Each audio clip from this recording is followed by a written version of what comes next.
Actually, while you're watching D&D with me, Ken Breeze, in the Beard Mines. I am Burling's Beard.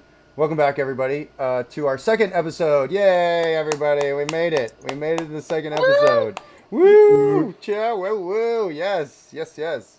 And thanks for joining us tonight. We are going to be doing our mini campaign action here. You will see us playing for the next hour and a half or so. We are in the Nentir Vale. Remember that place? It's from 4th edition. Remember 4th edition? We're not playing 4th edition. We're playing 5th edition.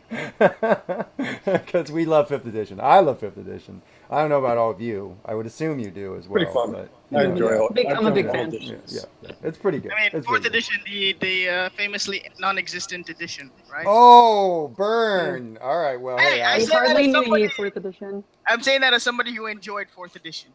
fair enough. Yeah, I was Fair enough. saying to Fair Ken, that enough. was really my first real lengthy experience playing D&D was 4th edition. Oh yeah, Yeah. my favorite character came Yeah. from that edition. So Yeah. Well, my Well, relationship with Ken came from that edition.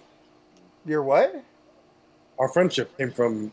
That's edition. 100% right. We became friends playing 4th edition. I would totally, I could not dispute that. No. Yeah, I mean, 4th edition, I have a lot of nostalgia for it and for the Nentir Vale. I think it's a really fun setting. And so I wanted to sort of dig down into it again, but really sort of more sand it down, customize it to some degree for our purposes. And so that's what we're going to be doing tonight, everybody. So thanks for tuning in. If you're watching on Twitch, if you're watching on YouTube, we definitely like it. And yeah, 4th edition represent. The chat's going crazy for 4th edition right now. So fair enough, chatters. We know that you are into the sand of 4th edition. But we are in the Nentir Vale. Specifically, we're in the far east of the Nentir Vale, the Dawnforge Mountains, which you can obviously see. We also have been already traveling in this area for a little while. You guys left Five League House at the beginning of last session and made your way towards Hammerfast. You came upon some dwarves, dwarven soldiers who were patrolling the road, and you spoke with them. You also spoke with each other about your mission to bring a deed for a mine, a dwarven mine called the Glitterdark Mine. You were given this by your benefactor, a man named Magnus, who is in Orphan Town, far to the south, and he has tasked your group with protecting this deed and protecting his and his group's interests as you go to Hammerfast to have the deed authenticated and notarized, accepted, so that the Hammerfast dwarves accept that the Glitterdark Mine is owned and under the purview of Magnus and his group. You guys ran into some trouble on the road as you saw some dead travelers who had been killed in a battle with goblins. Goblins you had searched and found not much on except for a few odd sort of pieces of spider webbing. And then two of them got up, even though they're all supposed to be dead. And it turned out that they were avatars of the god of trickery for the goblins, Maglubliet, which you defeated them. They weren't goblins anymore. They were nilbogs, crazy avatars of this insane god, perversions of nature. You guys, it was difficult, but you finally put them down. And if you guys want to see that, viewers, go check out our first episode. So good. So good. Watch us not hit Slice of anything. goblin. Exactly. A lot of ones. A lot of ones. Watch the players call me evil. They're like, you're such a dick. Like they're like so many times. It's just I just drink it up. Oh, I drink it. I drink it up. might have not have been verbal, but it was in our eyes. Oh, I know. Anyways, That's why my camera kept going dark. It was because I was burning it up with my rage. flames on the side of my face, and Hey. so Yeah, exactly. at any rate, the group finally made their way to Hammerfast and arrived, in fact. And that is where we're going to be picking up tonight, as it were. You guys are viewing Hammerfast now. Ooh, I'm trying to get it up.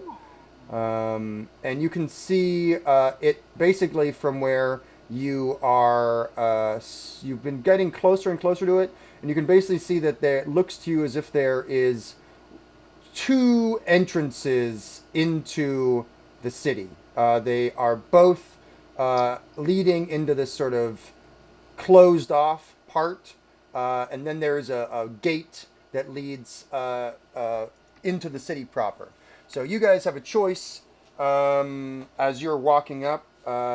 You are the four of you are there. You have your other companion with you, who I'll describe in a moment. But for now, why don't we introduce our characters and introduce each other? I'm Burling's Beard, of course. Check me out at my website. Thanks for watching this stream and checking out everything I'm doing. It's always nice to have you guys along for the ride. And to my right, to my left, anyways, Right. playing the rock is Finley. Finley, what's going on? Hello, everybody. My name is Finley. I am playing Darak, not the Rock, Darak. He is a furbolg. That means he is the descendant of giants. He's about 7.5, 8 feet tall, big bushy red beard. Yeah, Just wearing some beard. regular old traveling clothes. Yeah, the beard. I left it out. I'm so sorry. No. He's It's a totally good. druid. I'm yelling beard because I love beards, obviously. It's in your name. Yeah, Without the see, beard, it's right in the you're name. Burling. It's right in there. Mm-hmm. I'm sorry to interrupt you. Please Um, go on. oh no, by all means. Yeah. So Darak is a druid. He has far more of an affinity with the critters and the plants and all of the living things in nature than he ever had with his own people.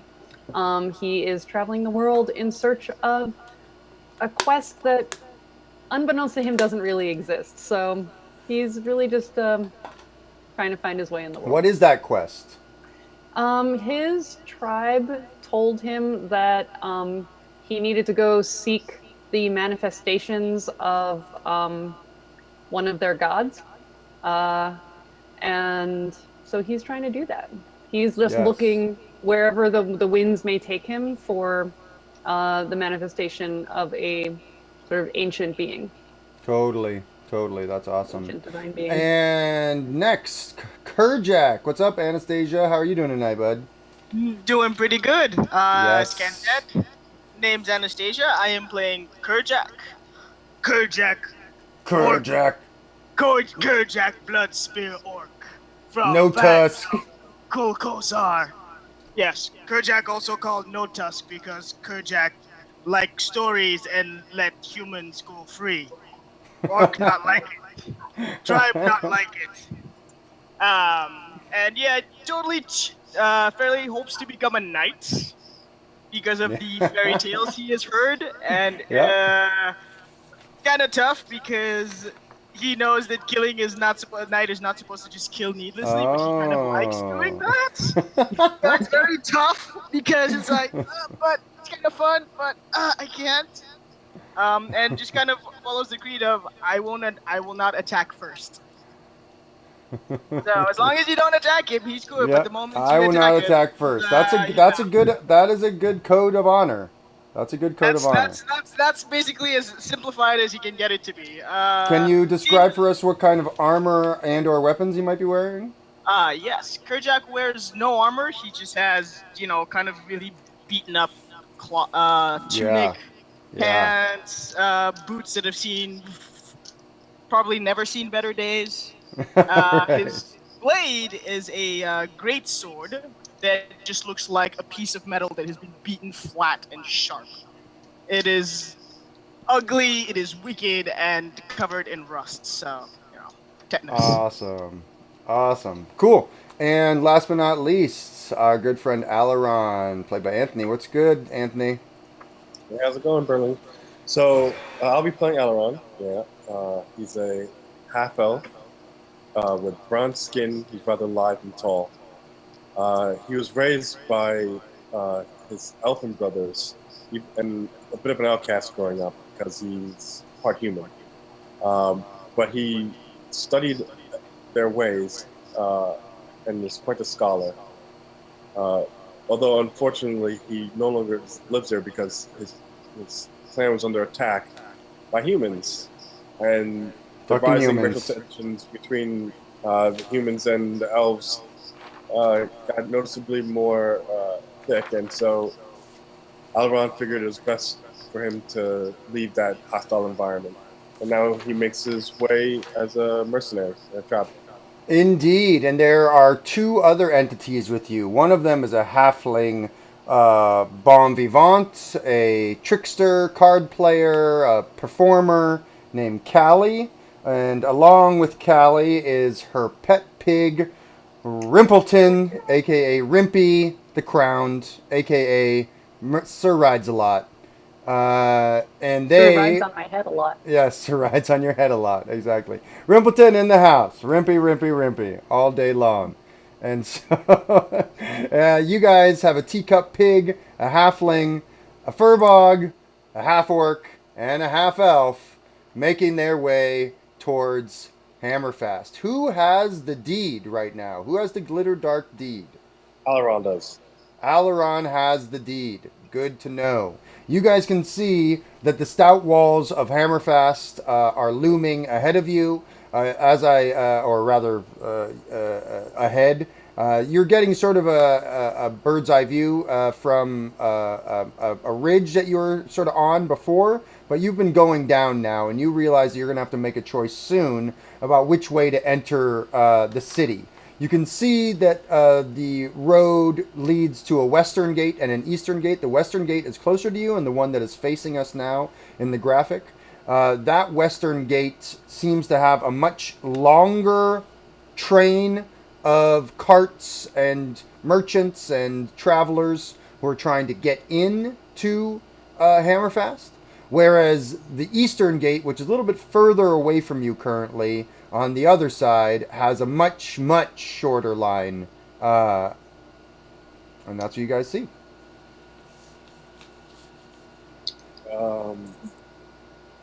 There's probably a reason why everyone's queuing on this longer line.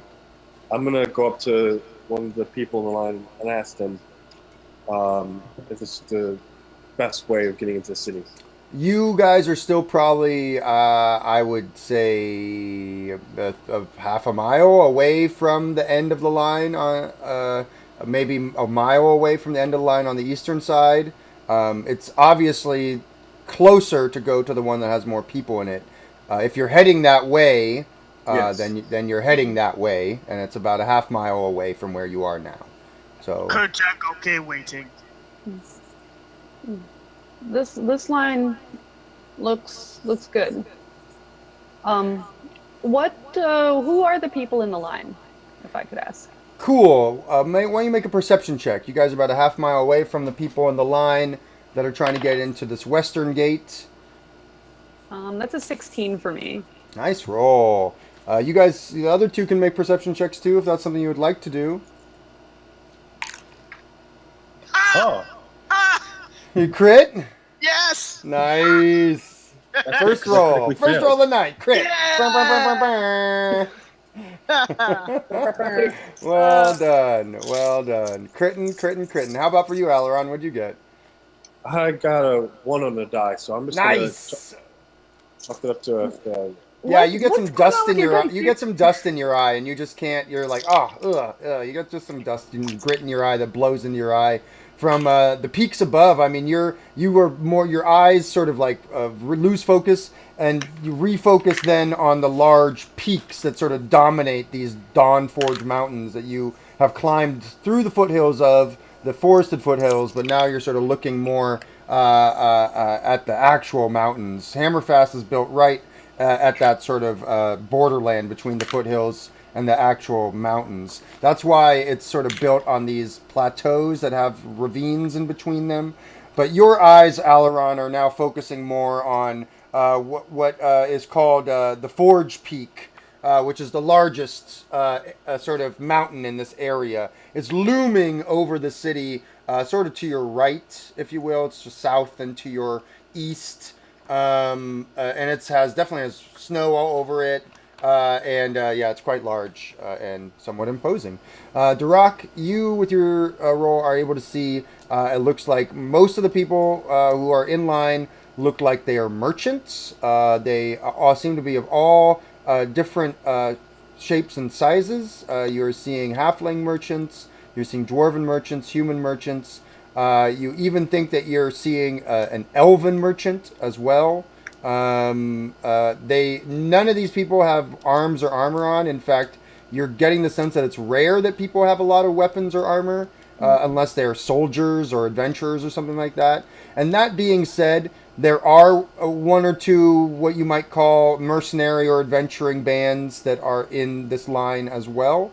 And there are like caravan guards. There are lots of animals, draft animals, as well as animals being brought to the slaughter, you think, or brought to market. There are probably some families as well, just travelers with their sort of buckboard carts and stuff like that, covered wagons. It's sort of an array of people, but the races that are represented are those that I've mentioned.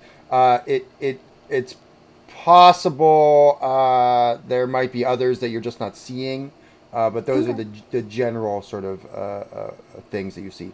Kerjak, with your amazing roll, you see all the way at the front of the line is a imposing female dwarven guard. She has a silver lance that she is holding in her hand. A silver what? A silver lance, not a spear, but a lance. And she has a number of dwarven guards arrayed around her with big beards. And you can see that she is like owning this fucking gate. Like she's like conducting who's coming in, who's coming out, what's happening. She seems like she's super on it, super on her job. She also looks like she's taking a lot of pride in what's going on and has a lot of authority. You get the sense that she's obviously sort of the master of this western gate. And she has dwarven guards that are also following her orders. Her silver lance very much reminds you of the silver lance you saw Sael Stone Censer carrying, the dwarf who was leading the soldiers on the road. And you guys basically are getting at the back of the line, and it's a long line.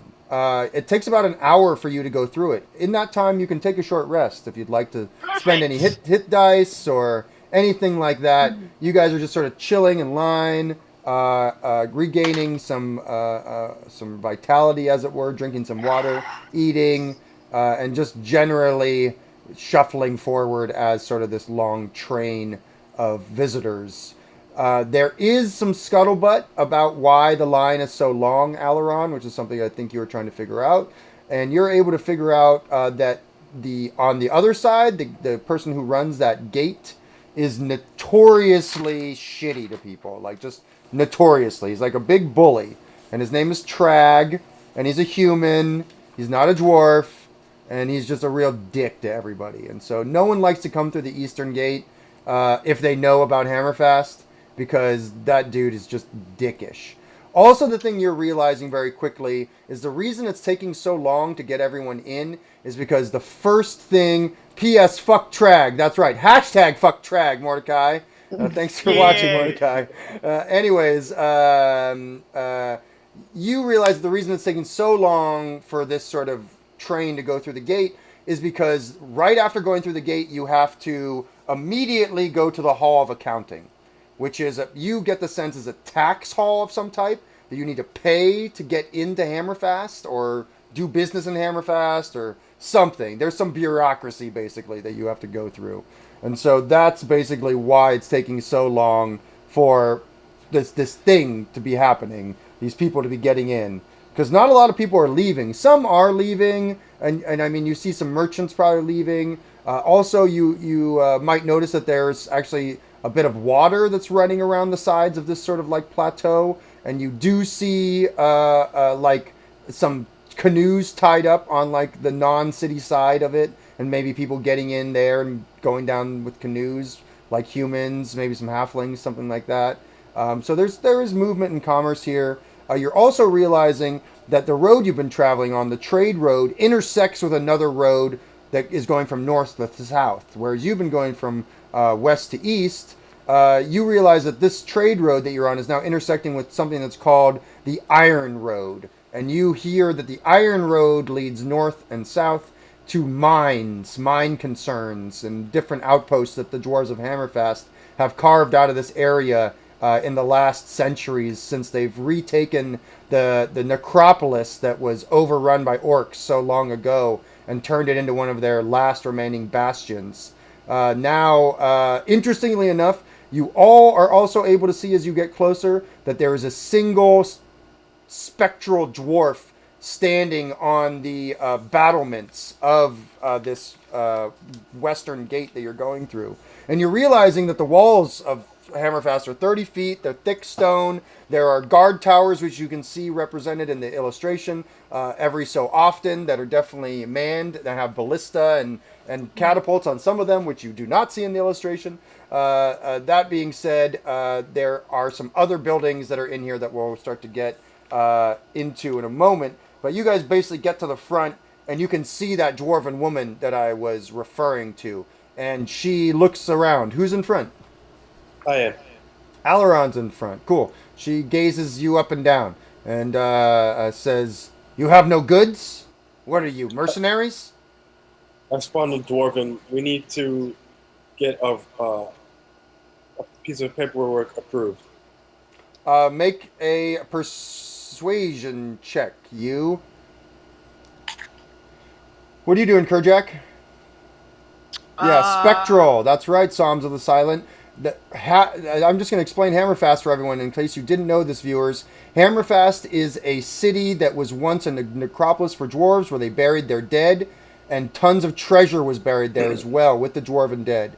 An orcish war band came together to try and sack and take Hammerfast, and they were successful. They sacked it, killed all the dwarves, and started to try and loot all of the tombs. But the tombs were very guarded with magic and mechanical traps, and the orcs were slain in droves as they attempted to take the treasures. After some time, they realized that the effort wasn't worth it anymore, and they quit Hammerfast, leaving it basically in ruins.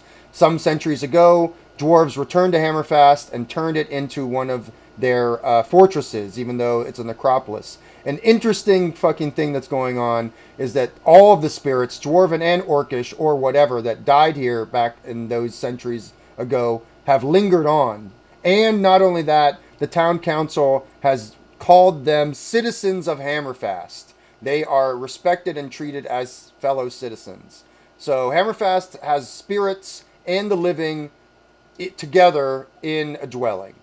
Anyways, that's where you guys are entering as you see this woman, and she is a dwarven woman. She seems very intense. She's wearing her helm and her scale mail as a shield. She has her sick ass fucking lance made of silver steel, and there are phalanx of dwarven warriors who are sort of backing her up. They also have axes and hammers and shields. They're also wearing scale mail and helms, and she's questioning you. And you have made a persuasion check, Alaron. What did you get? I got a 14. Nice. She nods at you and responds in Dwarvish. If you understand Dwarvish players, you understand what she's saying. She says to you, you know the old ways, and that would please me and please my family. What is your name? She says. My name is Alaron, and with me is Darak and Kerjak.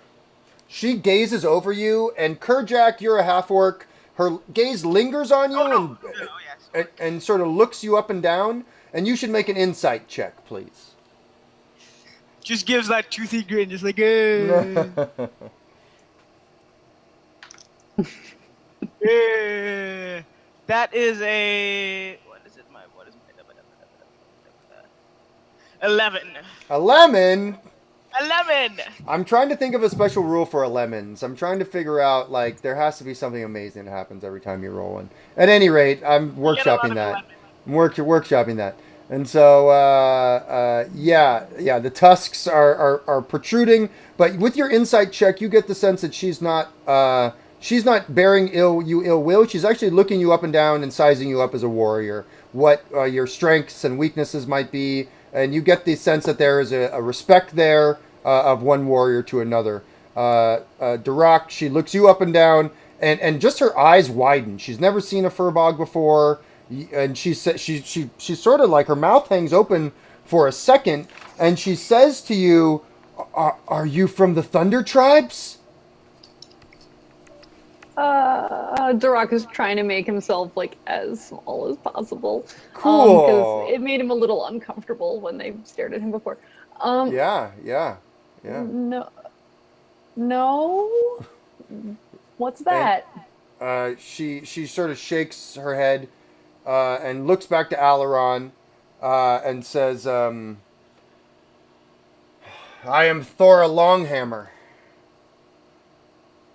Do you know this name?" Uh, I think back on my time at the monastery, if I could recollect any. Sure, you can make a history check. You can all make a history check if you want. Yes, Kerjak has listened to many stories. He's in fact proficient in history. Durak, true to his not good with remembering, he got a 5. Mighty Five. Yeah, Well, Durak, the dwarven legends or whatever history is definitely not your forte. 12 No. for Alaron, and what did Kerjak get? 18. We're so fucking historic, so funny. So a 12, Alaron, Longhammer is not a name that you recognize, but the way that she's saying it is like, oh, you should know this name. So you get the sense that maybe it's a storied name, perhaps. Kerjak, you have heard the name Longhammer before. Fancy that. You are a half-orc barbarian with pretensions to be a knight, and you definitely have listened to tales that you have been told. And you've heard of a famous dwarven warrior who's called the Iron Dwarf. And the Iron Dwarf is a man who is called, what's his fucking name here?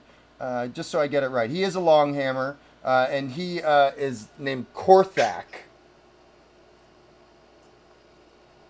And so Korthak Longhammer is the Iron Dwarf. You've heard that he's never been able to be felled, fallen.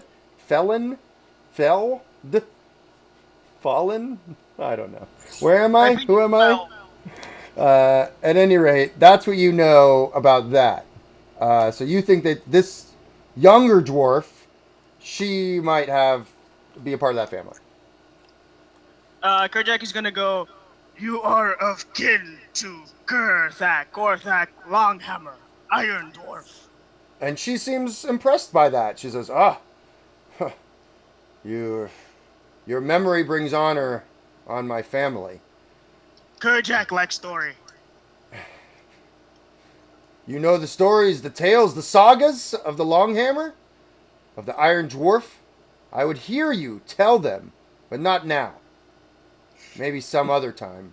Never have I seen an orc recount the tales of the Longhammer, the Iron Dwarf. Very well. Enter Hammerfast, and be at peace. The dead walk here, but they shall not be disturbed." Kerjak wonder if great uncle is here. You will need to go to the Hall of Accounting now. Meet with the tax collectors. They will assess what you owe to Hammerfast.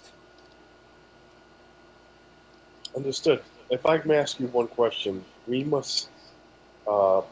Find- Move along. No, there's too many people here. Make a persuasion check, Alaron. I'm not very persuasive. I'm gonna let this one go. Okay, cool. Yeah, she hustles you guys along. Mordecai says Kerjak and the Tale of the Longhammer is the stuff, and it sure is the is. stuff. That's correct. You are correct, Amundo.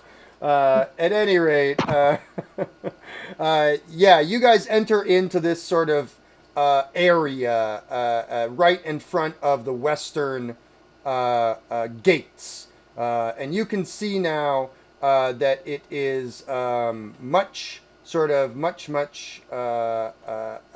busier than maybe you thought it would be at first. And you can definitely see that. Go away, you. you can definitely see that it looks like there's a big market right as you come in. You can see that sorry about that. You can see that the House of Accounting, the Hall of Accounting, is just on your left. You can sort of see that over here in the left bottom side of the screen.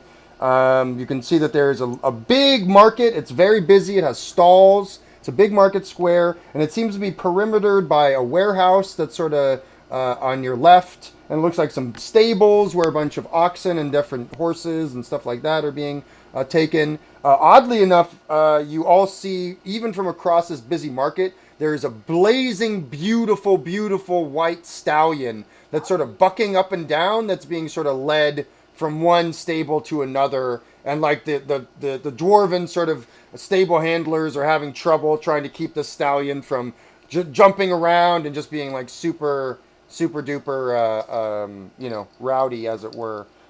Additionally, you can see that it looks like there's a barracks sort of over here. And last but not least, this sort of tall tower that's right in the front is the barracks.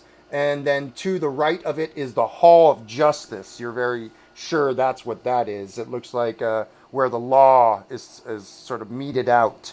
You can see that there's a stone bridge sort of to your north that also has a gate sort of protecting it that leads into the city proper, where you guys feel like you are now in some sort of like gate ward, or like best way to put it is maybe like a visitor's ward per se. All the merchants are here. Everyone who's visiting the city is here. As such, you get the sense that there are some rowdy accommodations further in, beyond the market, maybe closer to the east gate, but you can't really see any of that right now. Additionally, you guys are basically escorted by one of the dwarven guards to the Hall of Accounting, and then sort of like, pushed into the queue there, where you basically have to wait. What would you like to do? I asked. Go ahead. No, please, you go first. As Durag as we're being sort of shuffled into the hall, Yeah. I am very reluctant to go in because I really want to find out what the story with that horse is. Yeah, sure. That Yeah. horse looked it really captured my attention. Totally. Is there, so I think I'm actually going to go over to Alaron. Alaron, you saw that, did you see the horse? You saw the horse? Did you see it? Did you see the horse outside? Briefly, You saw it, right? What's wrong with it? No, did you see it? It looked upset. Can you ask somebody? You're so good with people. Can you ask somebody whose horse it is? The guard and where it's going?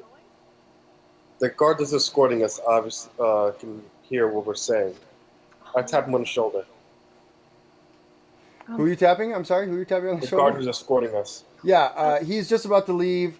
You guys can see that this plain stone building probably is obviously housing Hammerfast tax collectors. You can sort of see through the open doors that it looks like there's a bunch of bookish dwarves sort of moving around in a flurry of activity back there. You get the sense that they have sort of this tenacity about them, that they don't take shit from anybody, and they're super nosy, and they're trying to figure out what people are bringing in. Like they're opening up crates, looking in sacks, questioning merchants.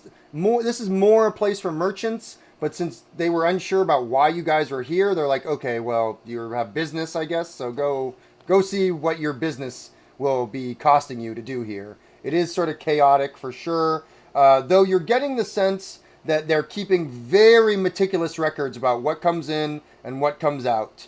You get the sense that they have a pride in sort of the sense of transparency and honesty that they can provide to people if their records are needed. So yeah, it's a flurry of notaries in there. Notary excitement! And you have to go in there basically to enter Hammerfast. But it looks like Durak is sort of being pulled away and going somewhere else. Alaron, you tap the dwarf on the shoulder and he says, what? My companion needs to use the facilities. Can they go? You don't need to ask. Oh, I don't care about that. Do it. Just yeah. Well, I mean, get your writ and you'll be fine. Sorry, Doc. We're gonna have to take care of this first. That's not what I asked. Should I wait? Yeah, wait. But come with us for now. We don't even have anything. How No. could we owe these people anything? We've never met them.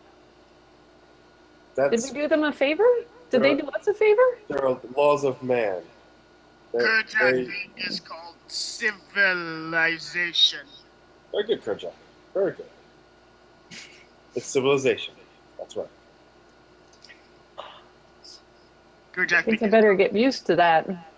Yeah. Gonna be- Hopefully, this won't take us too long, but I almost guarantee it will. I'll You try guys to speed this up as much as possible. Yeah, you guys have definitely sort of gone between the two massive towers that are sort of flanking the steel doors of the Hammerfast. You see there are obviously reinforced portcullises that could come down. There are guards here. There's the Spirit who's up on the battlements I told you about, though you sort of have lost sight of them at this point or they've disappeared. The plain-stone building of the Hall of Accounting is before you, but the fun and awesomeness of the gate market is definitely popping off. You don't see the white horse anymore, but you definitely know that it was put in one of the stables there across the marketway from you. The barracks are hopping. They're sort of dwarven guards coming in and out. The majority of people here are not dwarves. They are humans, halflings. Like I said, a few elves, half elves for sure. Maybe even a gnome or two. And very rarely you might see like a dragon man walking around, or like maybe even like a cursekin, like a devil person walking around. Very rarely you might see something like that. Oddly enough, though, there are a number of half-orcs here for sure. They don't seem to be merchants, but they do seem to be mercenaries. And it's almost like you're getting a feeling like they've made some sort of pilgrimage. They're very excited to be here. Ooh, Kerjak goes, "What's up, guys?" And they're like, "Oh, what's up?" In order. They're sort of in front of you in line, and they're like, "Oh man, I'm gonna visit the tomb of the Iron Dwarf, and I'm gonna visit the Black Temple. No, I'm gonna visit the Crimson Crypt. Yeah, that one. Yeah, What are you here for?" I'm gonna totally find some other orcs, and I'm gonna talk to them, and I'm gonna hear their stories. That's gonna be fucking awesome. And they say, "Oh yeah, you can hear some great stories here, I bet." Oh yeah, totally. Yep, so you're chatting up the orcs. You guys are basically sort of waiting in line. Because you don't have like a cart or a wagon or goods of any type, you're basically shuffled along to the front pretty quickly. You're getting the sense, especially since you're watching the orcs in front of you going through this process, it's clear to you that there's like a head tax collector. He seems like a pretty surly and bitter dwarf. He's got like a blackish, sort of short, wiry beard and long mustachios that sort of come out pretty far, and sort of a pointy nose. He's got bushy eyebrows and slick back black hair. He's just wearing... No one's wearing weapons or armor here except for the people who are coming in, the mercenaries and stuff like that. This dwarf is sort of chewing some chaw or something like that. He sort of waves you guys forward with stubby hands. He has obviously basically taken some money from the orcs who were before you guys. And you can see that he was talking with them a bit matter-of-factly. And you can all make perception checks to see what he was saying to them before you guys sort of walk up. 21. Nice roll. A 2. And thanks again to everybody who's tuning in. We love having viewers. Please sound off in the chat if you feel cool enough to do that or comfortable enough to do that, as the case may be. And we are playing some D&D 5th edition. I am Burling's Beard, Ken Breeze. Check me out on my website. We do a bunch of fun stuff like this all the time. And we are playing a mini campaign called The Secrets of Hammerfast. And we are in Hammerfast right fucking now. And so we are in Hammerfast tax collecting building. Huzzah! So fun. So much fun. Duroc, you got above a 20. It's get hammered. Hashtag get hammered. I love it. I love it. Hashtag Team Giant speak. And so, Hashtag Team Giant speak. and so, at any rate, what was I saying? You guys were rolling for perception. Duroc, you got over a 20. Kerjak, what'd you get? 2.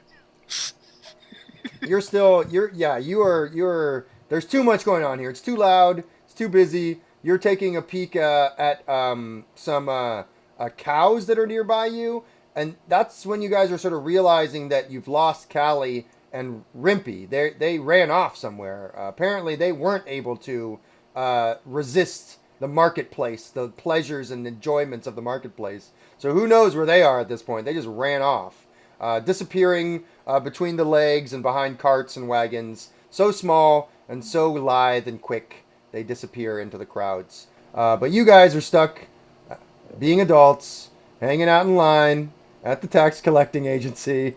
And finally, you're getting closer to the front. Alaron, what'd you get? 15. 15. Alaron, you definitely hear that they have to... It sounds like that they these orcs, half-orcs, have returned from adventuring in the mountains. And they have returned with some silver, in fact, is what they are declaring that they have found. And you get the sense that the dwarves are taking a cut of that silver that they are bringing into town. Duroc, you can hear it very clearly. I don't know if you even care about it, but you do hear it very clearly. You know that they're being assessed a 1% fee on all goods and treasure that they bring into town. I have no idea what that means. Yeah, exactly. You don't get what? You don't care about stuff like that. You know, but I mean, that's I what you hear. but Yeah, it's a little mysterious. Yeah, it's I very didn't learn mysterious. The mystery of percentages beguiles Duroc's mind. And as you guys, he sort of waves you forward, and he looks at you with this suffering glare, and he says, "What do you have to declare?" I say to him in Dwarven, "This is going to be exciting for you. We have the deed to the Dark Mines."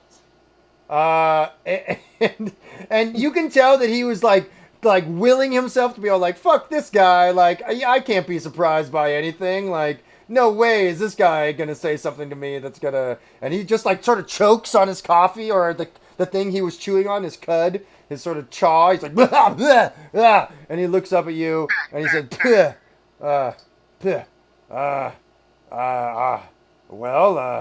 let's see it. Let's see it then." I take the scroll from my pack and I present it. He looks at it. Looks it over. He takes out a little like monocle, sort of like magnifying glass, and is staring at it. And he looks up at you guys, and he seems just dumbfounded as he says, "It seems authentic. Yes. If you're hoping to have this notarized, head to the Hall of Justice, or maybe the Trade Bank further in town. Maybe, you're not sure? Need talk, Guild Glitter Dark. Glitter Dark. Yes, he's stationed in the Grand Library. That's near the Spire of Lore. The Lore Spire. The Lore Spire. Yes, yeah. Spider? Spire. Spider. Kerjak looks a little excited. Do you have anything else to declare? Any goods, salvage? Unfortunately, no. But you seemed unsure when I asked you where we could go to have this notarized. It's really how you... A choice. Whatever you feel comfortable with, of course. Okay, thank you. Everyone can make an insight check.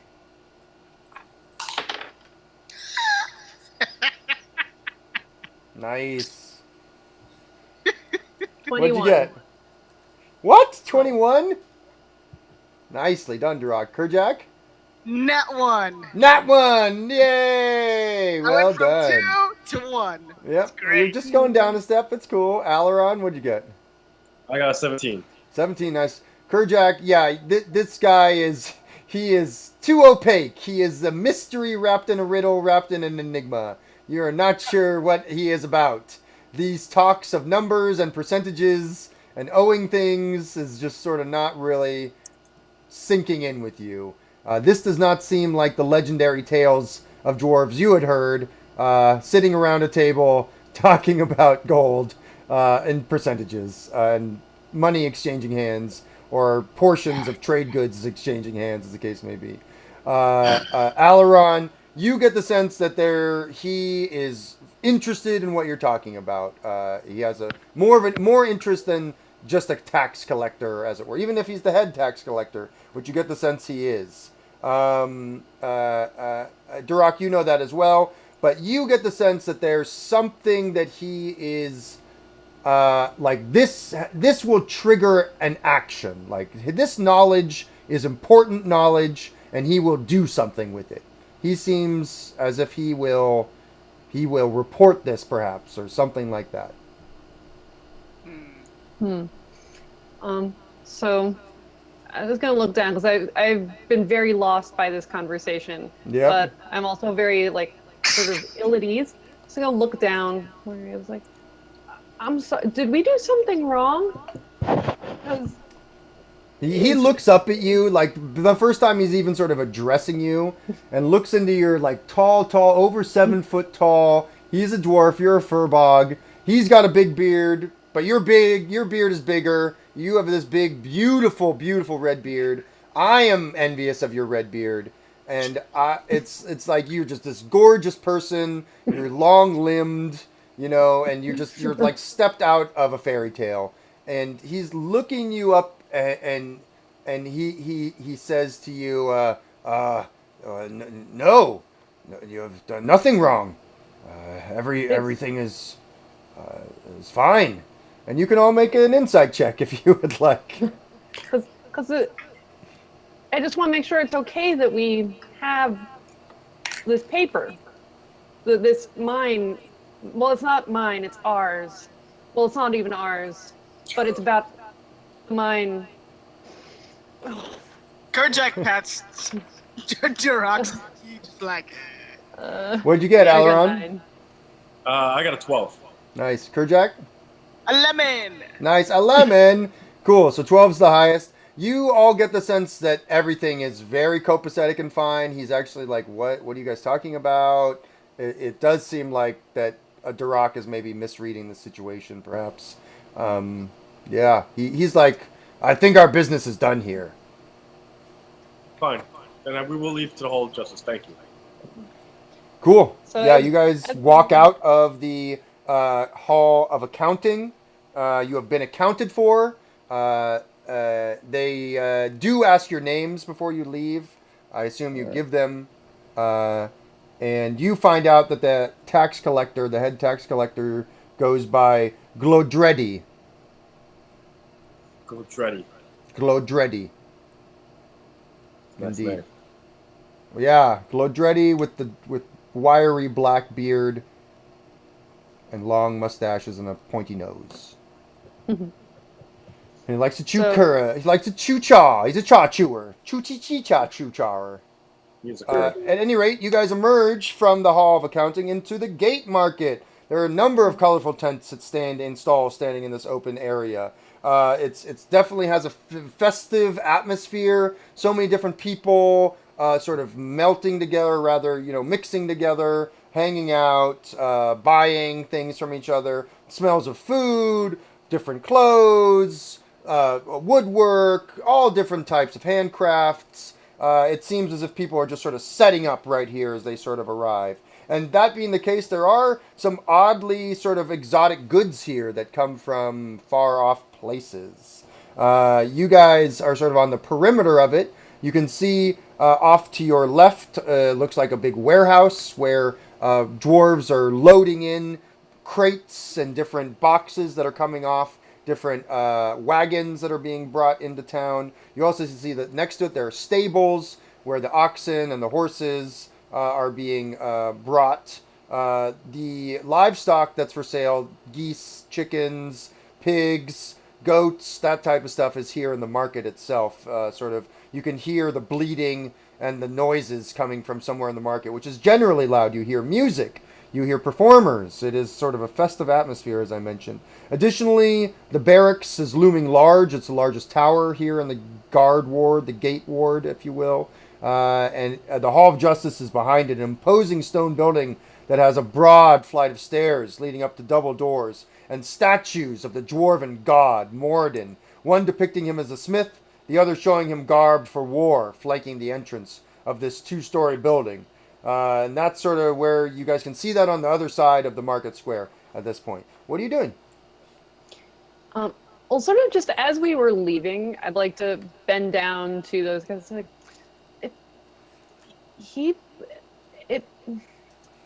when we talked to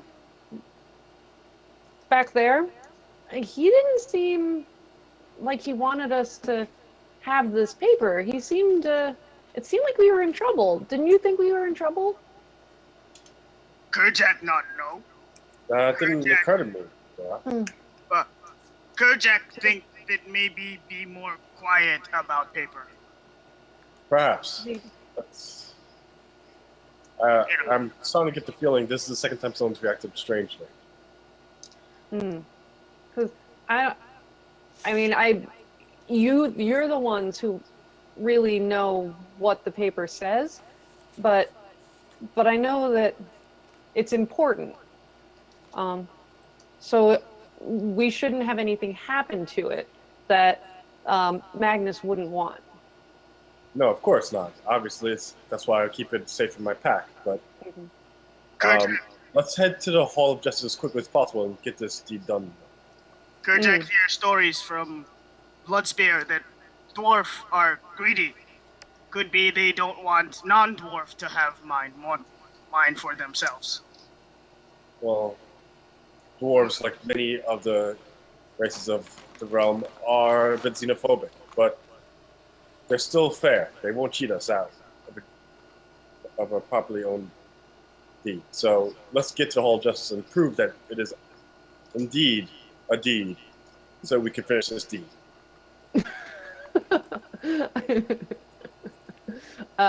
So many puns. So pun-worthy. Kerjak's understanding of the common language is being tested so hard right now. It's like, Duroc, what are you doing? Me? Yeah, you.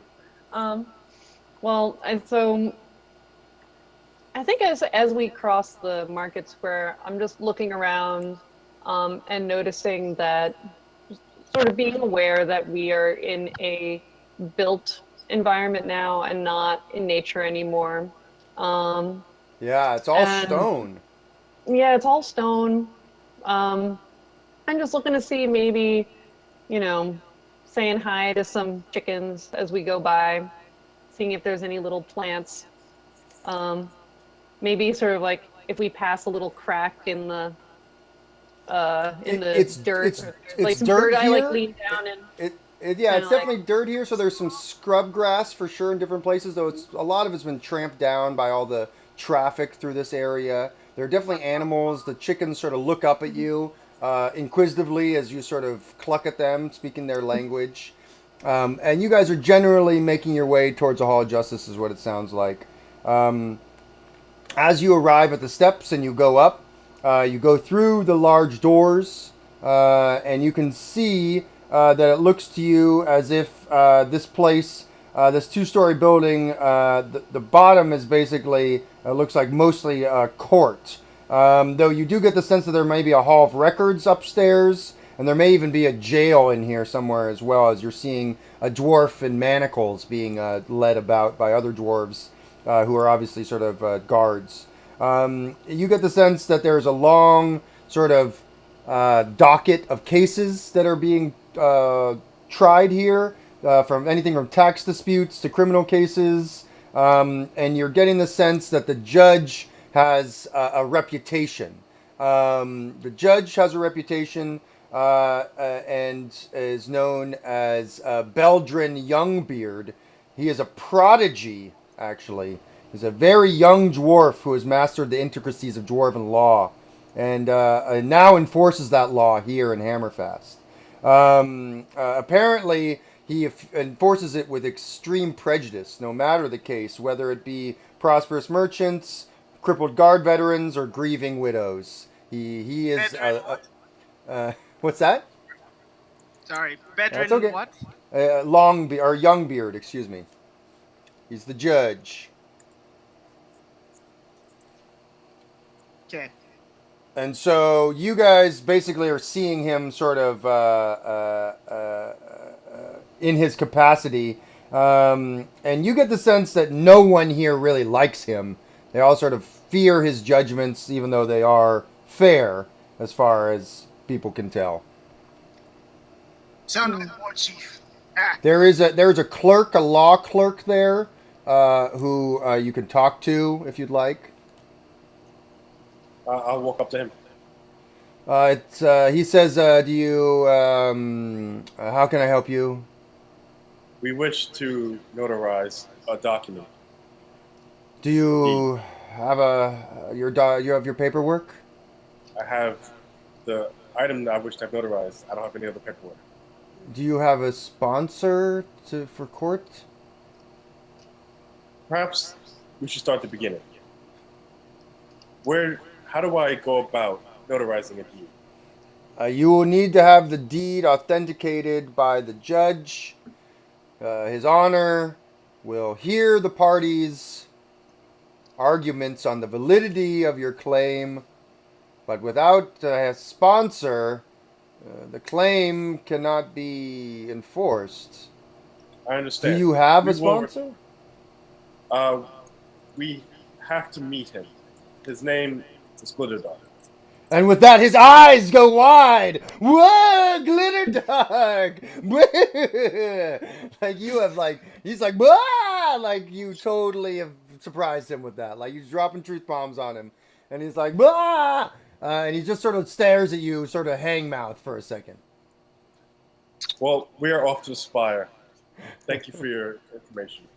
And he just sort of watches you guys silently sort of leave the Hall of Justice. As you leave the Hall of Justice, you can see now further off to your right, towards the east gate, you can see what's sort of over there. And it looks like what's over there, sort of behind the barrack, or behind the warehouse and behind the stables, you can sort of see it here in the illustration, in the top part of the illustration. You can see it looks to you as if there is like, the best way I can put it is it looks like a halfling slum. Like there's like a big fountain that's in the middle of it. It's being blocked by the illustration by the barracks right now. But there's a big fountain with fish, the sort of stone fish leaping out. There's tons of halflings hanging out around that fountain, like sitting down, smoking cigarettes, just chilling out, talking, mingling, men, women, children. You also can see, it looks to you, it's like just super crowded. There's tenement buildings all over there. It looks to you as if there may be a rundown manor house as well. But there is, that's catching your eye, an inn. It has just a very simple sign on it that is a circle that has an R on it. That's all it is. It's a red R. And that's what you guys sort of see over there. Registered. Register. Okay. So, Darak, you seem to be upset about the white horse earlier. Would you like to rescue it? Talk to it? Yeah. Do you think that's a good idea? I haven't seen a horse soon. Well, No. since we really started walking. Oh yeah, I want to go talk to the horse. Mm-hmm. Cool. I'm just, hang on. Point of clarity. Are we still in this first courtyard? Yes. Like, You okay. are exactly where the illustration is showing. You've just come out of the Hall of the Justice, which is on your right, the right of the screen. All right. And it's sort of that squat building. So we're like, whoa, we're over there. Okay. And that's where the halfling stuff is. The other stuff is, that's the Hall of Justice, exactly. Mm-hmm. So the stables and stuff for these guys. Yeah, exactly. I also just wanted an excuse to use that feature. It's a fun feature. Use it up, you guys. Have fun. Enjoy.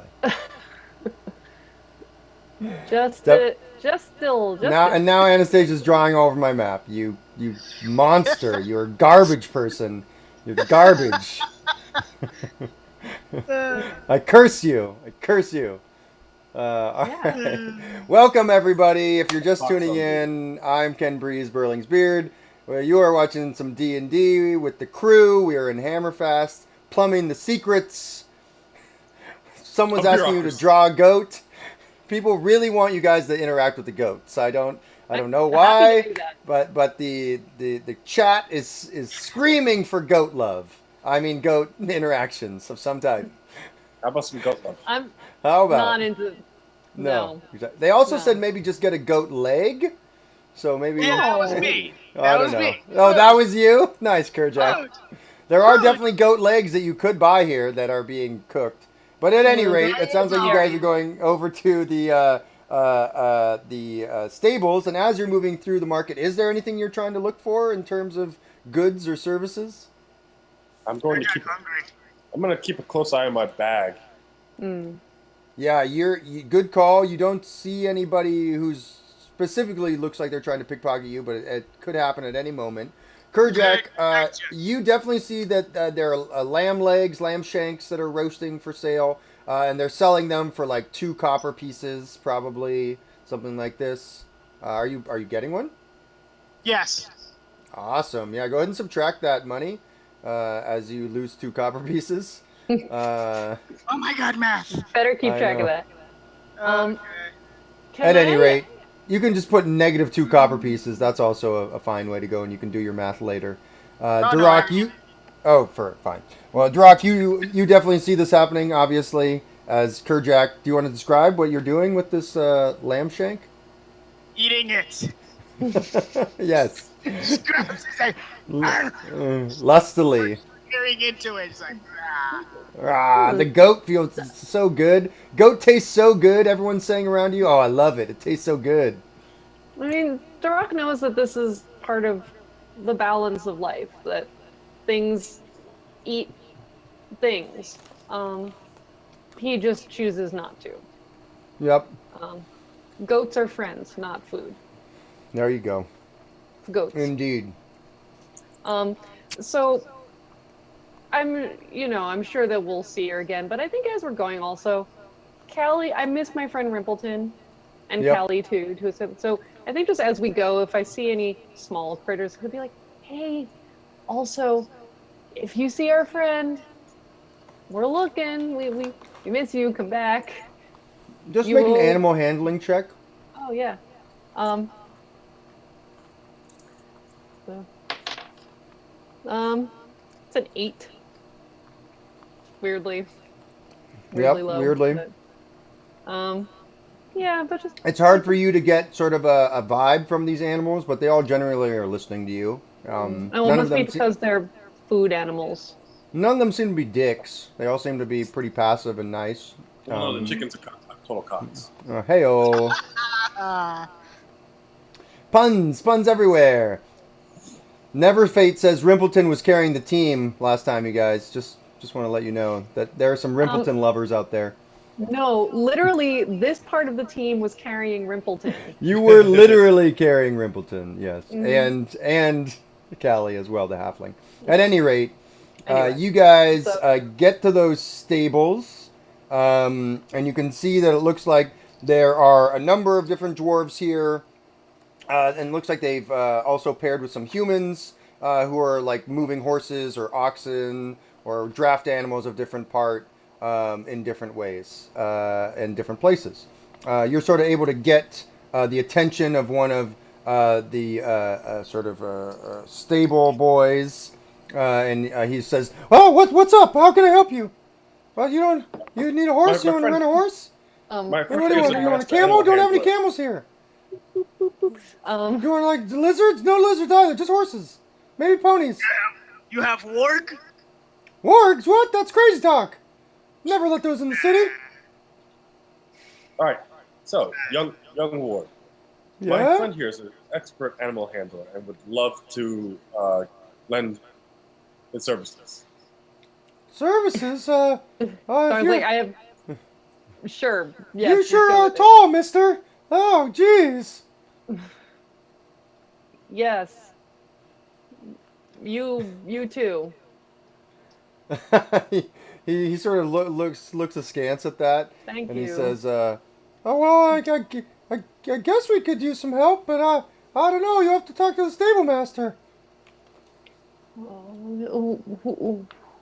Who's the stable master? That guy. And he points over, and there's a broad, barrel-chested dwarf.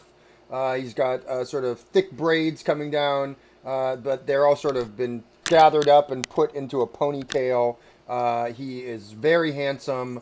He's shaved his beard really, really, really short, and he's just like riding horses and mastering horses, and just sort of like being this suave, debonair horse master, stable master.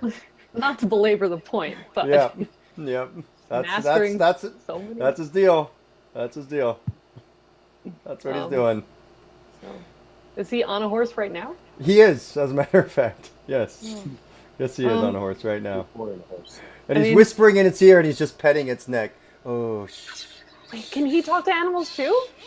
that's what they all say. I don't know.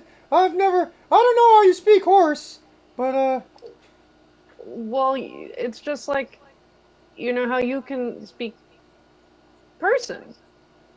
I Some guess. things are easy. Some languages never are really easy. thought about and it, Some languages are Hey, hard. the But horses, they talk in different ways. Like, either they kick you or bite you, they sneeze on you, hug you sometimes.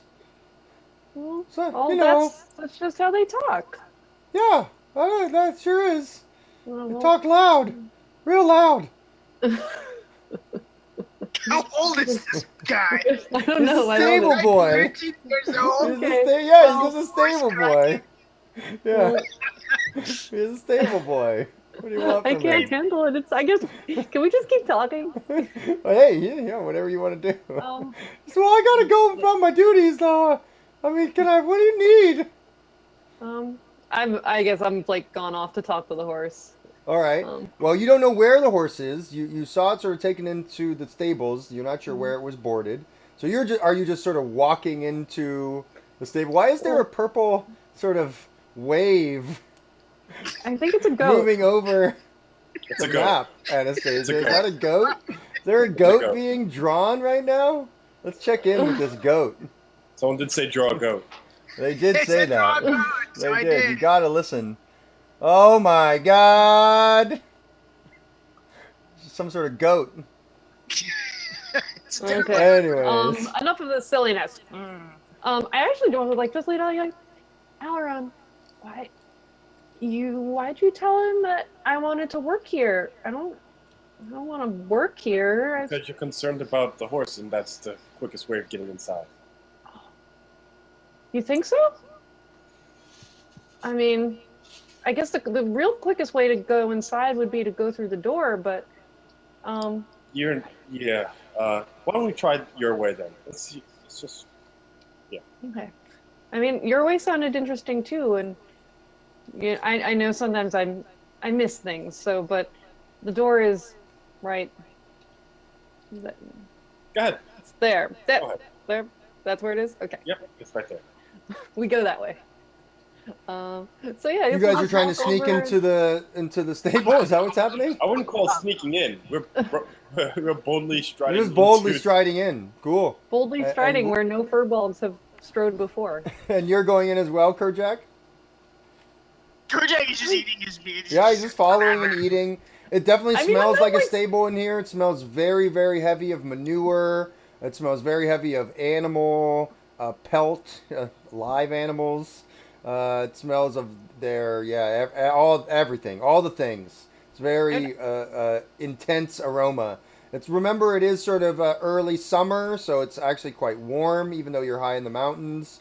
It is nearing the end of the day, if you'll remember. So the sun goes down in the west, so the Dawnforge Mountains are starting to light up very brightly as the sun is sort of sinking closer to going below them. The sun hasn't got there yet. But it is still pretty warm in here, even though it's the end of the day, and it's going to start to cool off soon. You're not sure which stall the mare that you saw is in, but you guys have definitely walked in, and no one has apparently stopped you or approached you as of yet.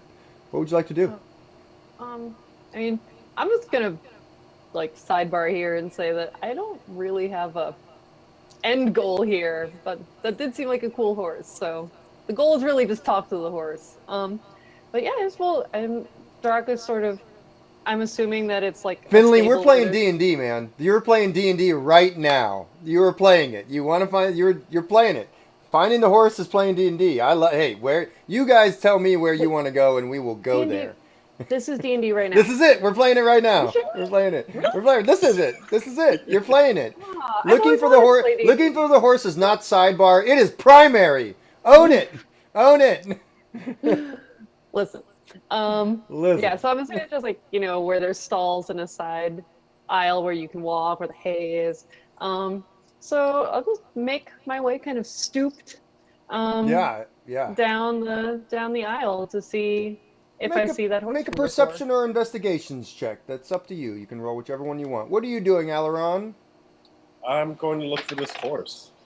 Make a perception or investigations check. It's up to you. And Kerjak, what are you doing? Kerjak finds some hay and feeds it to a random horse. Yeah, totally. You're feeding it to like a sort of a Palomino horse who looks like a riding pony. They could ride really fast, probably, if needs be, between places. They probably couldn't wear heavy armor. They're not a war charger or war horse or anything like that. But you do get the sense that it's like a Pony Express type horse. And so they're definitely very eagerly and happily eating the hay that you're giving them. What did you get on your roll, Durak? 4 and 6 is 10. 10. And how about you, Aileron? 16. 16. Very nice. With your 10, Durak, you're not sure which stall the horse is in. There are a lot of horse tracks here, and you're trying to sort of find one that might belong to a mare of the size and age that you believe the horse to be that you saw. But you're unfortunately unable to. There's just too many tracks. Luckily, Aileron is on it with his elven eyes, and he is able to see some white sort of hair that seems to be caught on one of the doors of one of the stalls. And looking over the top of the stall, Aileron leaping up for a second and just peeking over, you do see I can't really stress this enough, a simply gorgeous, gorgeous white coated mare. She has this like hair that's coming down that's sort of like naturally crimped. Her tail is almost like a fountain that's exploding out of her rear. Her hooves look like they're ivy. Yeah, enjoy that. A fountain Enjoy that. Has a completely different connotation than I think you intended. Enjoy it. If I want to impress someone, I'll tell them about them floating from my rear, and they'll be please, like, beautiful. Please. Beautiful. Yes. You need to just take a horse form just so you can describe that. Welcome everybody to Burling's Beard. It comes in many faces. Where hair flows from acid. Woo! Love it. You're eating some goat shank. And so, Aileron, you obviously call your friends over and you see the mare. She is there. She is right there. And she's tromping. And she sort of gives you side eye, Aileron. She's just sort of giving you this side eye. Don't look at me like that. Come on. And she goes, and sort of shakes her head at you. Kerjak's mouth is stamps open. the foot. Brr, brr, brr.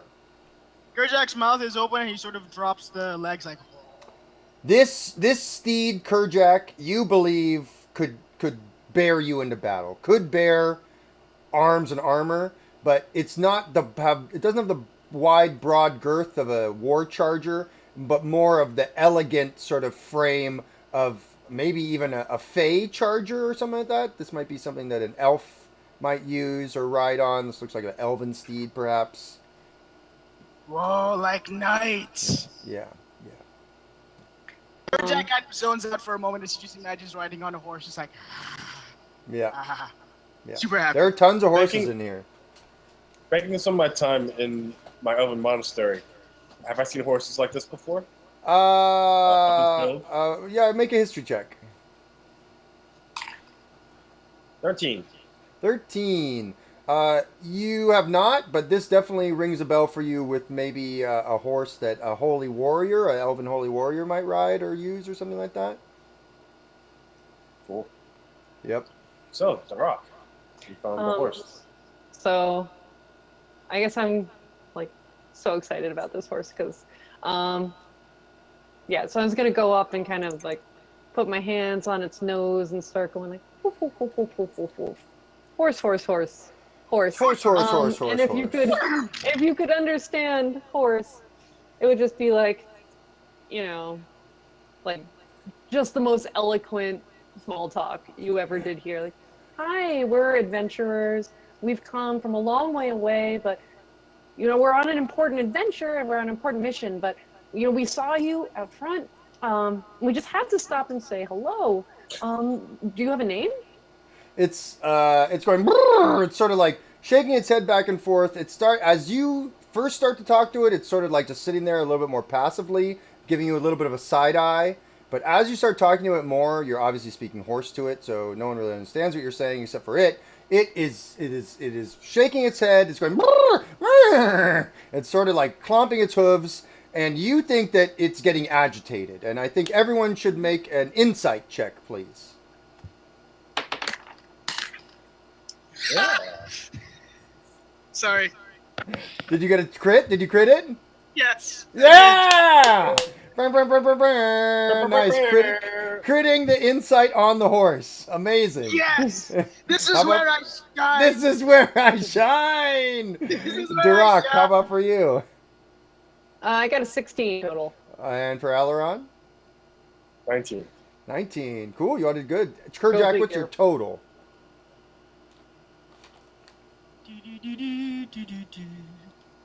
It is a. Crap, where's my insight? 21. Whoa, nice.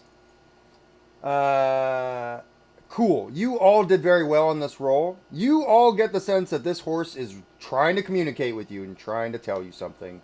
It is getting agitated, but it's more like a frustration where it can't communicate to you what it wants to communicate to you. Duroc, that's what you get as well as everyone else. Aileron, you get the sense that there is an undercurrent of not just frustration, but an undercurrent of desperation, of perhaps fear even. Kerjack, with your amazing crit, you get all that stuff that I already said, and you know that this creature is... You get the sense that this creature has no worry about like starving or dying or has no worry about like its own personal safety.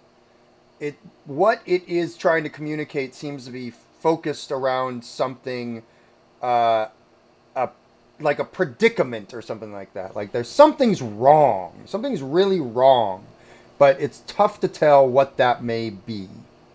That's the best I can do for you right now. So I'm just gonna be like turned to you guys. 'Cause I'm standing right next to the horse. Like, something's wrong and I don't know what. Kerjack, horse in trouble. Horse in trouble. Okay. Kerjack doesn't speak horse though.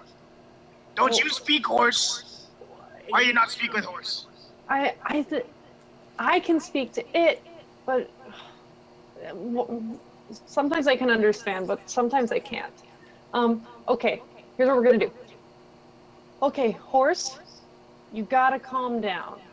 Make an animal handling check. We're here to help you. You gotta calm down. You have advantage on this roll. Okay. Well, it doesn't matter, cause that's my first crit of the Yay! Brr, brr, brr, brr, brr, brr, brr. Well done. Well done. Yeah, the horse immediately calms down and sort of nuzzles up against you. And you're getting the sense, Duroc, that this creature, this horse, knows what you are. Like, is familiar with your scent, is familiar with your body, meaning the proportions of your body, familiar with your type of creature, your kind. It seems as if you being a fey creature is something it's very comfortable with. Is it going like Fey now, Fey now, Fey now, Fey now? Yes, it Oh. is. That's exactly what it's doing. Anyway, I don't get it. I'm sorry. It's a lot. from a song. It's No Diggity, I believe. No diggity, Um, no doubt. Do do do do do Um, do. so where was I going with that? Yeah. Fey now, Fey now, Fey So now.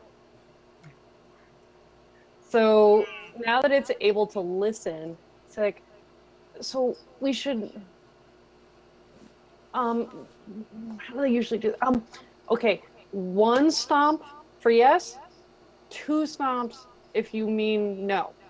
Okay. Should we leave? Oh, actually, I'm talking to the horse. So, like, should we leave the stable? Should we try to get you out of here? Uh, it stomps twice. No. Okay. So you want to stay here? Stomps once. Um, do we need to warn? Is somebody in trouble? Stomps once. Okay. Did horse have friend? What was that, Kojak? Did horse have friend? Rider? Yeah. Is there a rider? Somebody that you're traveling with? Stomps once. Okay. Yeah. Yeah. It has a friend. All right. Does your friend live here in the city, or are you a traveler like us? Stomps twice, stomps once. No travel. So, okay. Kerjack and Al, can you please keep track of what it says so that I don't forget? As if they're traveling, and horse. Was your rider taken? Were they a captive? Stomps twice. Is rider hurt? Is the rider hurt somewhere? Doesn't, just sort of like shifts back and forth, not stomping at all. Oh, is horse snapped? Yes, were you kidnapped? Stomps twice. So Are you in trouble? Ask me if your it's in rider trouble. wasn't taken. Is your rider like just lost? Is your rider here in the city now? Stomps twice. Somewhere outside the city. Stomps once. In a mine? Doesn't stomp at all, just sort of is moving back and forward. Okay, got excited there. Okay, so they're right. I'll turn back to these guys. They're is a little Timmy stuck in a well? Does horse want us to find rider? Yeah. Well, we can try and find your rider, but we have to know more about them and where they are. But does horse want us to find them? Do you want us to try and find them, horse? Stomps once. And then stomps once again, and then stomps once again, and again. Okay, that's a lot of yeses. Okay, a little bit more about this person. Is the person a man? Stomps once. Okay, a human? Stomps twice. An elf? Stomps once. Okay. All right. And Would you what else? What else should we ask? ask where they could have possibly seen him last? Like, ask if they were in the city at any point, or if they were in a dungeon, or in a cave, or in a forest. In mountain? I don't know how to make that a yes or no question. Ask one by one. Rider in mountain? Is rider in forest? Is rider in mine? All right. I relay those questions to the horse. The horse answers none of them. You get the sense that they don't know the answer. So you don't know where your person is? Stomps once. But, An elf of probably some notoriety, some standing with a horse like this. maybe we could ask? Oddly enough, it's at that point that a dwarf sticks his head sort of over the stall and says, "Hey, what are you doing in here? This isn't your horse. Get out of here." I responded Dwarven. I was talking to the horse. He says, "You're not allowed in here. This is not your property. Get out of here." Who's we're leaving, but who does this horse? Who's who does the horse belong to? Some crazy elven knight. The horse master knows his name. I don't know, but we're taking bets on when he's gonna come back. I mean, the horse has been here for like a decade now. But he paid up. He paid up for 30 years. So I mean, we got to keep feeding her, you know. So hey, but I don't. I mean, he's not coming back. Maybe in 10 years he'll come back. 15. Who knows? Where else go? Something could have happened to him.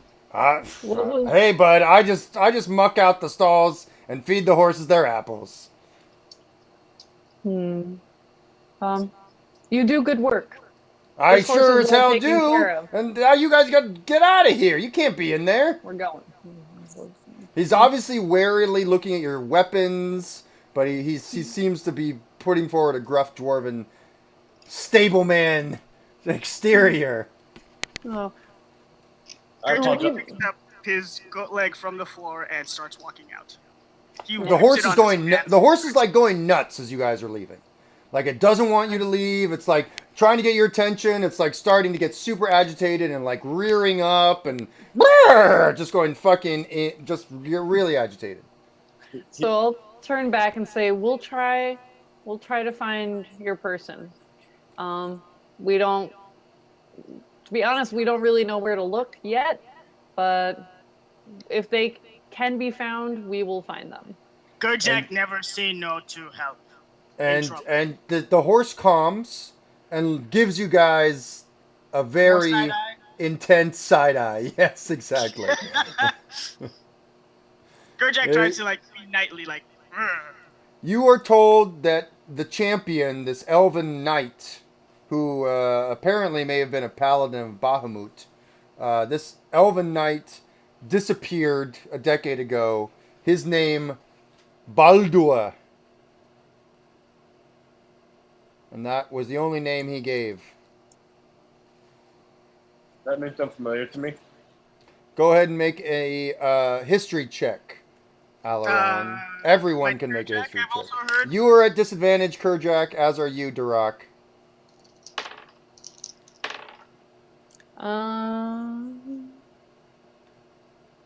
11. 11. Lemon. 11. That is still a 13 for Kerchak. 13 for Kerjak. Alaron? I got a 6. A 6. Yeah, Alaron, you definitely have not heard of Baldur, the Elven Knight. Durak with your 11, same, no. Kerjak with your 13. You have heard of stories of Fey Knights, and they usually have a tale. Fey Knights normally have dramatic tales, fairy tales, some of your favorites. You get the Yes. sense that an elven knight being separated from their holy or perhaps celestial horse would be a very sad tale indeed. And perhaps a happy ending can be found for the tale that is exploding out of the... Never mind. And that... and so that's sort of what you're getting off of this. But Baldur the Elven Knight apparently has not been seen in Hammerfast for a decade. And his horse has been here. He paid up for 30 years, so the horse will continue to be fed, watered, and taken care of by the honorable dwarves of Hammerfast. Kerchak won't find Baldur. Well, if we ever find anything, we can always tell the horse. But we need to go to the lore spire now. Mm-hmm. It's before night falls. Yes, nightfall is coming quickly, and so you guys have heard that Glitterdark is in the Grand Library, which is near the Lore Spire. You guys make your way now further into Hammerfast, moving up towards that western gate. Excuse me, the northern gate, which leads further into the city. You can see that that gate or rather that pathway does have a gate that is at it. It looks to you as if it's similar construction to the west gate. It has large towers and iron-bound doors, gates, as well as portcullises. You can see, though, it looks like it's manned by even more dwarven guards than the front gate. And it is being administered by an elven woman who is dressed in the exact same type of armor as the dwarves: helm, scale mail, shield. She wields a warhammer that's attached to her belt, and she has long blonde hair that's coming out from underneath her her dwarven helm that's made the same way as and looks the same. So all the dwarves, and she seems to be commanding the guards here. And she's very bright and bushy-tailed. She seems very attentive as she's watching sort of the crowds move back and forth. There are less merchants going this way, less outsiders. They normally seem to be keeping to the gate ward, where more trade is happening. But you do see more well-to-do merchants and probably more established merchants making their way further into the city, especially at this time of night, or the end of the day rather, where people are probably going to find dinner and that sort of thing, going out for the night. You even hear some people excitedly talking about that they have tickets to the theater tonight and that they will be going to that soon, and they're looking forward to that production that they'll be seeing. As you guys are moving through the trade gate, you basically aren't stopped by anyone. They're just sort of watching you and looking at you. Is there anything you'd like to do?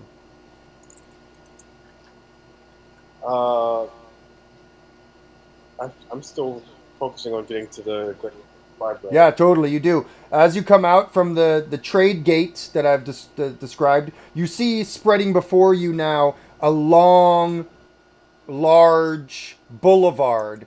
We are now moving our map so you can see more the sort of part of the city that you're in. You can see that the boulevard is actually lined with trees, and it sort of is very wide, and it looks to you as if it's very well taken care of. There are less people here, but they are a little bit more well-to-do. You also see a number of warehouses in this place, something that you recognize to probably be the trade spire. There are a number of tombs past the warehouses, which are a little bit further into the city. As you guys are moving further down the boulevard of tree-lined, you're not seeing any other spirits besides the one that I've already described that you saw on the walls. But since then, you haven't seen anyone. But you are seeing these tombs everywhere. It looks like they're built into the architecture, or the architecture is built around them. Additionally, you see what you think might be a bank of some type, the trade bank. You see a fish market, another big inn. The inn itself looks to have out front of it a sign that has a coach and a pony, sort of a coach and a pony drawing it.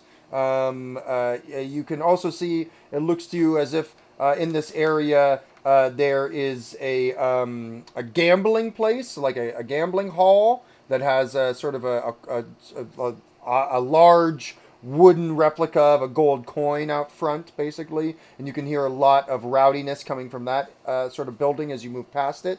But your eyes are focused on the taller building in the corner of Hammerfast. What you know to be the Lore Spire, and just next to it, the Grand Library. Are you guys heading towards the Lore Spire or the Grand Library? Grand Library. Mm-hmm.